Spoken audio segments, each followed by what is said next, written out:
Minnesota sports flowing in their veins. Mackey and Judd on Score North and ScoreNorth.com. I think they blew it because I look at it this way. What's the stupid Matt Damon line from the crypto pyramid scheme commercial? Fortune favors the brave. The fortune favors the brave. Do it. If it doesn't work, oh well. Get somebody else. There's always going to be the next guy off of the Sean McVay assembly line. There's always going to be the next guy who's the hot coordinator from the team that's good. He's never been a head coach. Jim Harbaugh's been a head coach for 19 years. San Diego University, Stanford, 49ers, Michigan. I did the math yesterday twice because I couldn't believe it's been 19 years. 19 years he's been a head coach. He knows how to be a head coach. We don't know that Kevin O'Connell knows how to tie his shoes. Wow. All right. That's Mike Florio with Big Cat from Barstool just staring at him on PFT Live. Mackey and Judd, Feedback Friday, where we take all of your questions, comments, concerns, critiques, thoughts, reckless speculation, whatever it is, through the Score North app. There's a feedback tab. You can always hit us up on any social media platform at Score North as well. Let's have that, boys, be the first. Actually, Joe in Minneapolis sent this in via Twitter, too. He said, regarding Florio saying the Vikings made a huge mistake by passing on Harbaugh, would love to hear your take on this. Well, first of all, to try and be as rational as possible and not ranting about it, we don't know yet. Because there were risks and rewards with Jim as well. Like, it wasn't all he's going to win and it's going to be perfect. I will say this: the fact that they passed on him might end up being a mistake, but I am fairly certain in their minds they were very afraid of bringing in a coach who, in too many ways, personality-wise, was a little bit too much, not identical by any means, of the coach that was just here. And that when they went with Kwesi, I think that the internal feeling from the franchise, from the Wilfs on down, was that this was going to be an opportunity to reset with a different administration and different look, and probably just as importantly, from what they've been told by the players, you guys, a different feel. So personally, selfishly, I am disappointed. I thought it would have been great fun. If the team wins, that's great. I'm not really concerned completely about if like the players are being kept comfortable and happy or not.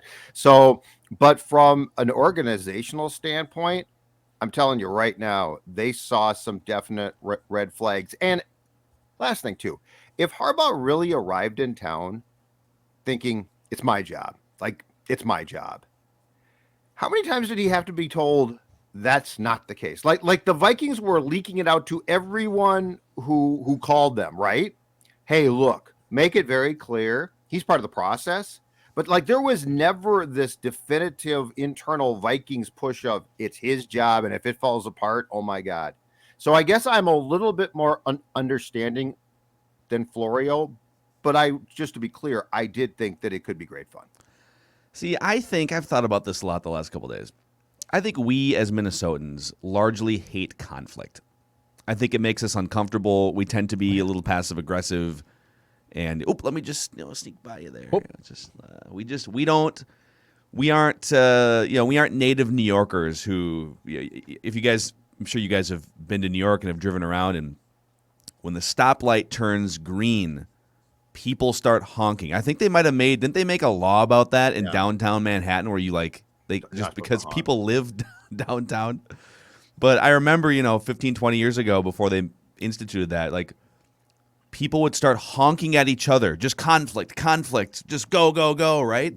And the way that I have some East Coast friends, New York friends, and they're much more blunt and abrasive. And we don't generally do well with blunt, abrasive. Tom Thibodeau brought the Timberwolves to the playoffs for the first time in like a decade, more than a decade.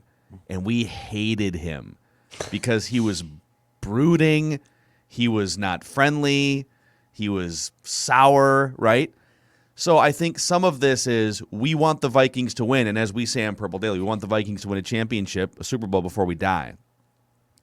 But if we're being honest with ourselves as Minnesotans, we also want our teams to win in a certain way. You got to be a friendly, likable coach, and you got to be able to, get up in front of the Golden Dunkers or whatever, and you got to be able to speak on the radio and TV and be likable. Like, I almost feel like there's always these little like tags attached to success in Minnesota that we definitely want to win, but we want to win a certain way with a certain type of personality. And Jim Harbaugh, like Florio said, has been a head coach for 19 years.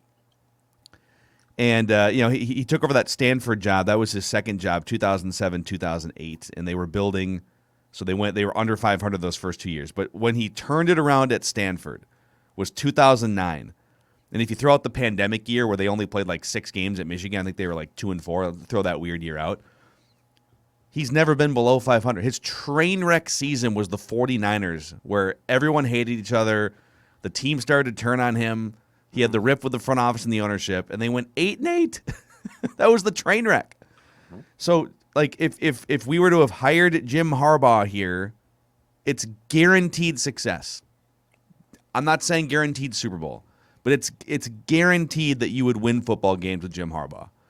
And we passed on it because of his personality. He's a little bit weird. He's got to explain yourself for the way things ended in San Francisco. I'm in on Kevin O'Connell, but he's never coached at a head level. He's never called plays, which I don't really care that much about. And so he is the bigger risk.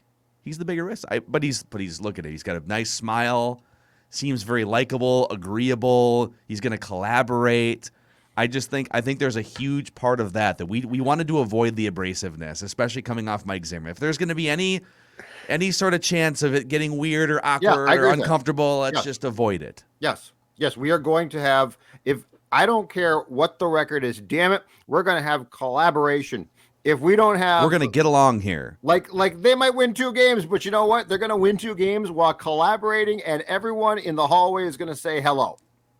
So yeah, I think that what you're saying is actually correct. And I think that there are people within the Vikings organization who decided that what you said is how it needs to be. And look, they did go to players, and there's no question. Players said, this guy was really abrasive. Like, he sort of ruled by fear. Like, he challenged us to play hurt. And old school football folks would be like, yeah, damn right. But yeah, they might not be good, but they're going to be the kindest, gentlest, nicest, not good team in the history of football. The one thing with Harbaugh, though, that I would caution is this, because my belief that the answer to this question, I think, is no. Harbaugh would be great if you had a team that you thought it's go time and it's just coaching. It's go time.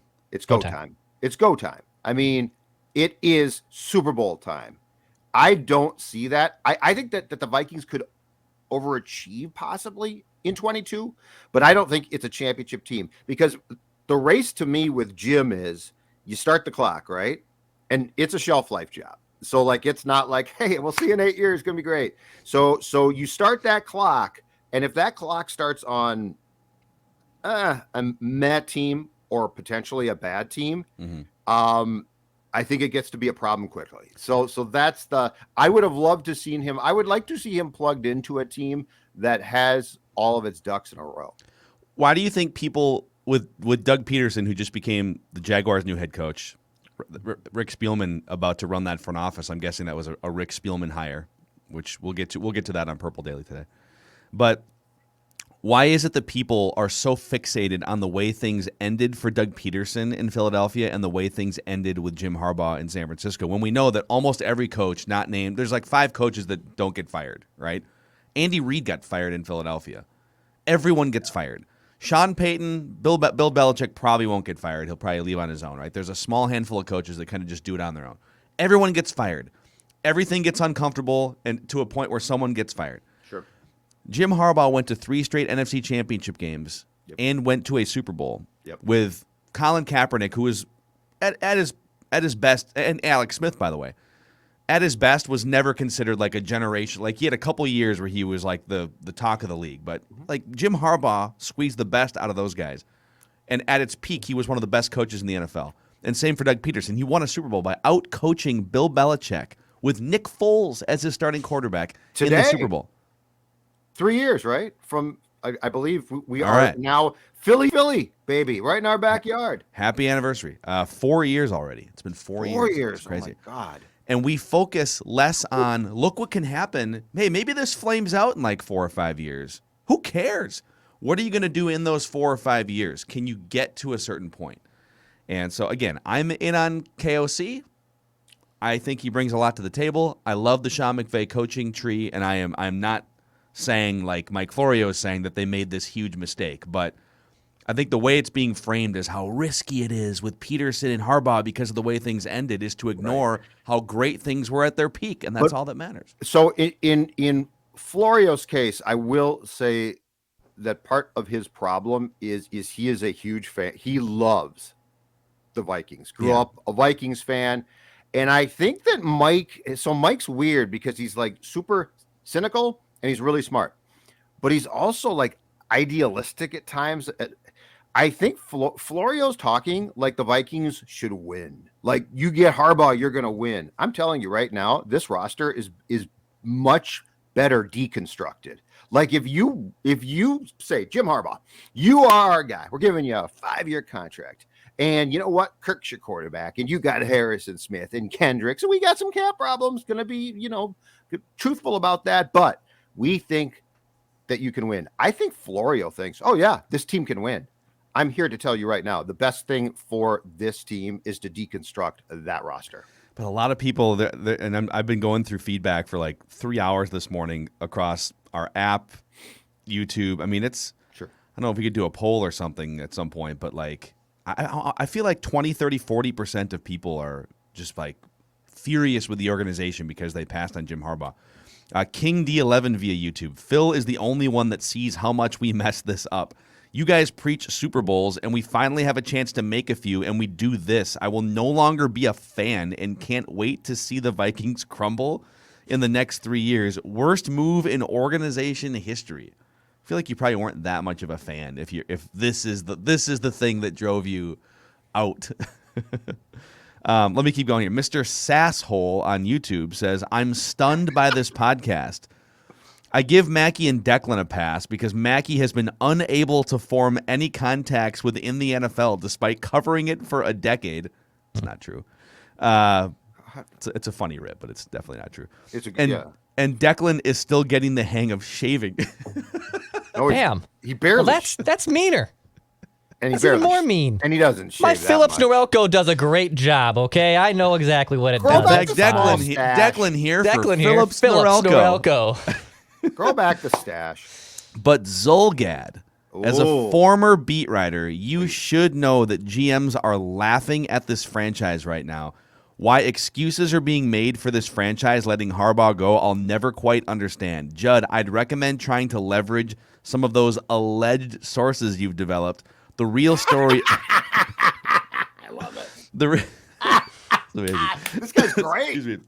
I love this guy. The real story of what went down needs to be told because this is just another chapter in the abject ineptitude of this franchise. We still don't know like what happened in the... Jim Harbaugh spoke to the Detroit Free Press. He declined to say exactly what happened in like the 2 or 3 hour window. The Athletic said, we don't really know what happened in the 2 or 3 hour window. There was a random Reddit poster that said the Vikings were sort of balking at his price tag. I don't think that's the case at all. I don't think, as far as I know from my alleged sources, I don't think the actual contract and term came up. I think the Vikings considered this to be, to use a cliche, a non-programmatic fit. I think that's what the Vikings said. So I got a question back, though. Folks, I got a question for you. For Mr. Sasshole or for... Yeah, well, Mr. Sasshole, and you know what? And I appreciate the rips. They're awesome. Like, all of them were great. I love them. They're good the rips. shaving one is a great one. The shaving one's fantastic. But here's my question back. Do you think, because hiring Harbaugh and trying to win right now, like this is the guy, means that you think that this team can win very soon here, like right now, because he's not going to come in and be like, I want to oversee a rebuild. He's 58. He is, as far as I can tell, a non-patient man.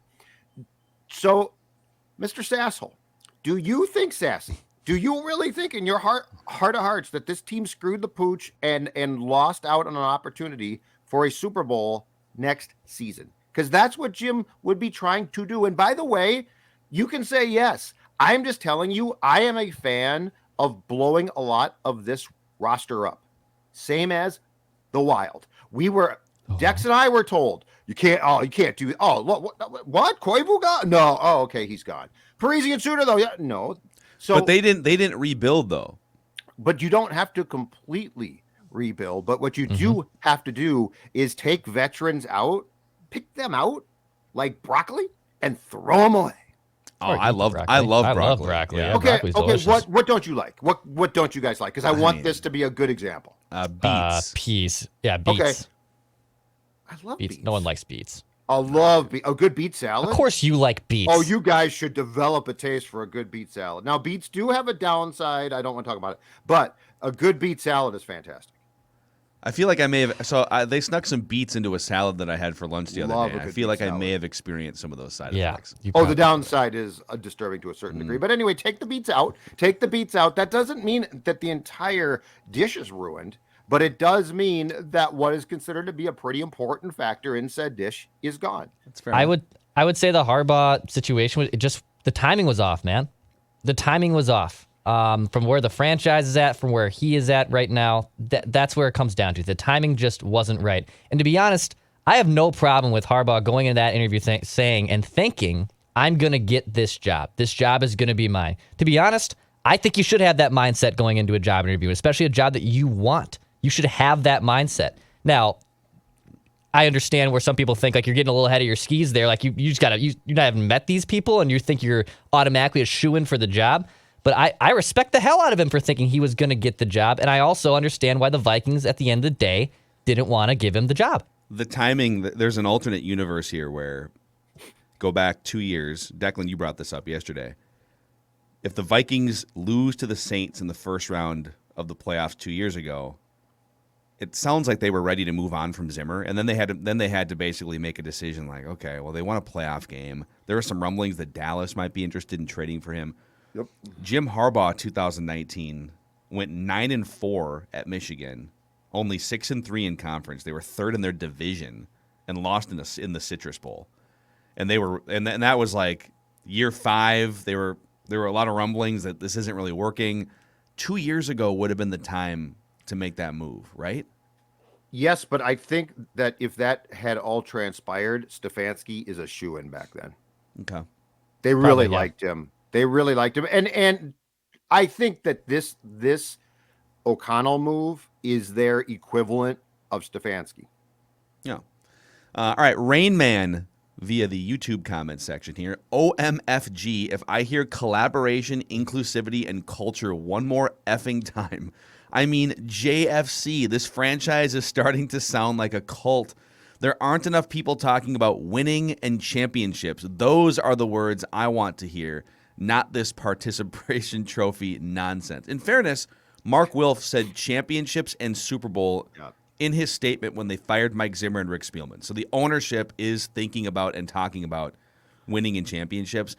I don't know if it's like a generational divide or something else, but I think there's a lot of people that bristle at this talk about process and collaboration, and there's a lot of leadership buzzwords that are being thrown around, not only in sports but just in like companies. Mm-hmm. And I tend to jive with that. I like it. I understand that it's a lot of lip service and a lot of you just want to see wins on the field. But what these guys are talking about, Kwesi, it's the process by which you can best build your roster, be efficient with your salary cap, and maximize your potential. So I don't know, just ignore the buzzwords and let's see what they do here in free agency and in the draft and see what they do with quarterback. And the most important thing is, do they practice what they preach? Because it's super simple to write those words down. And you go to your press conference and you stand up there at the podium and you get out the notes and you start to use those words. But the question is, if you practice them, I think ultimately it can be important. But some teams don't. So that's what I am so curious about Kwesi and O'Connell now is this. What are they going to do? Because we know nothing about them. Like, that's where I'm curious. What are you going to do? Because I think, Phil, I think part of the problem with those words in particular is the fact that the people my age hear them and think, what a bunch of pansies. What a bunch of, they're going around the building, singing Kumbaya. I can't these guys aren't trying to win. Just the opposite. They have to make some brutally tough moves. Yeah.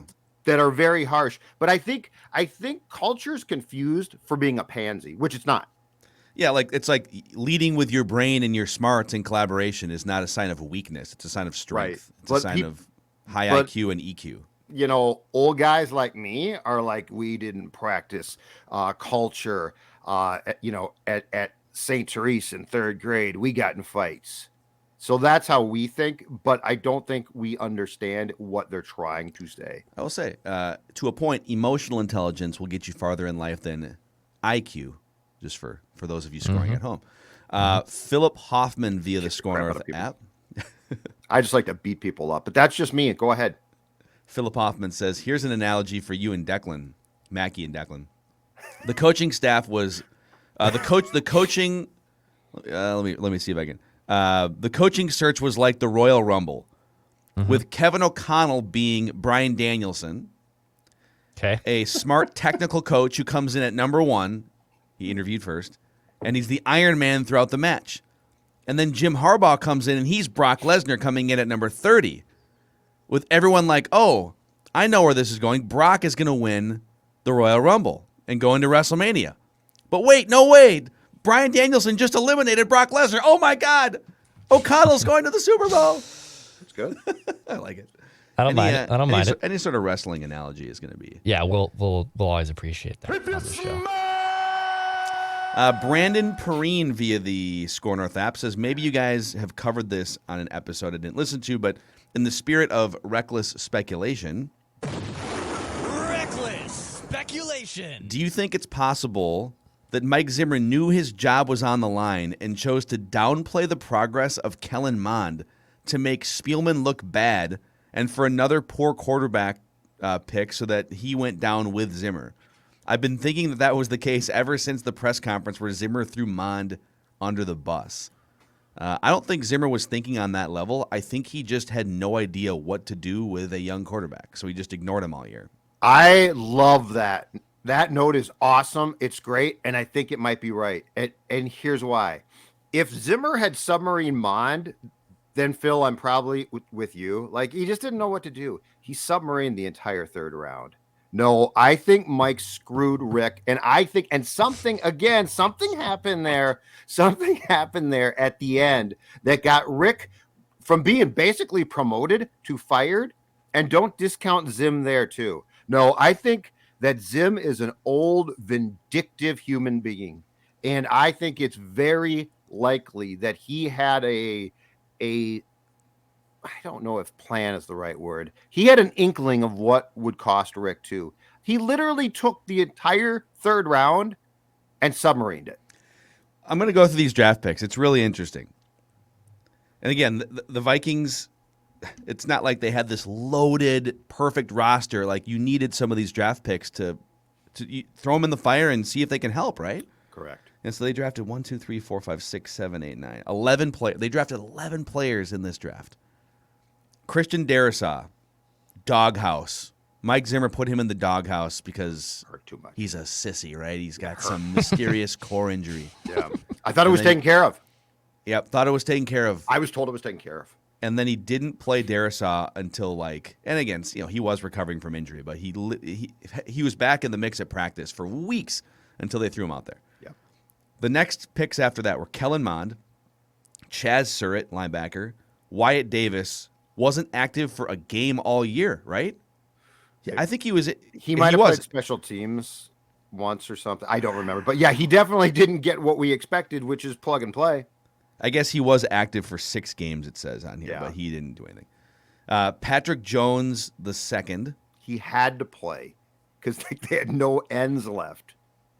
Kene Nwangwu had to be like forced into playing at one Yes. point, right? He had some touchdowns sort of on injury or kickoff something. returns. Yes, but he still was a good coaching staff would have plugged that kid in and used him God, yeah. not to run up the A gap.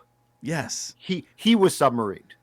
And then Zimmer found a defensive guy that he liked quite a bit, Cam Bynum. He's like, all right, Cam Bynum, you're a good, you can play some safety, you can play maybe a little cornerback. You're a hybrid defensive back, and I'm a defensive backs guy. So, all right, you're in the club. Cam Bynum was in the club. Okay. Janarius Robinson, I think he might have got cut. No, he was a defensive end. And then Amir Smith-Marset, he caught like 5 passes all year. Yeah, he basically Made a return to kick or something. And then Zach Davidson, wasn't he the tight end who was also he was long cut, snapper right? guy or punter guy? Punter guy. Got cut too. Yeah. And then Jalen Twyman, defensive. So, I mean, the results and the playing time kind of speak for themselves. Either Rick Spielman had the worst draft let these guys play out for 2 or 3 years, but either one of the worst drafts in his life as a GM, or Mike Zimmer said, I'm good on playing these guys. Correct. And the third and the third round gave you a few guys who we thought, not including Mond, but we thought these kids were going to play. And it's like, you can't. Especially Wyatt Davis. Dude, not to put it all on like mock draft like rankings, but there's these websites that will take every mock draft in the universe, and a lot of them are credibly scouted and vetted, and it'll take the consensus ratings, and like Wyatt Davis was consensus second, third round. Some had him first round talent, but definitely ready to at least experiment with playing, and like he wasn't a guy that you would just deactivate for the entire season. And he couldn't get on the field. He was too And the Vikings fat. had 2 awful offensive linemen the entire season at center and guard. Amazing. All right, Josh Johansson here via the Score North app. Here's another conspiracy theory for you boys. Was Rick Spielman fired because he wanted Doug Peterson to be the head coach? Reckless speculation. And the Wilf family didn't. Coincidence that the Jaguars are about to have Rick and Doug on the same staff? I say no, but I will say with Spielman essentially getting this role where he is above GM, not the same title in Jacksonville, but probably the title that the Vikings would have explored having with him.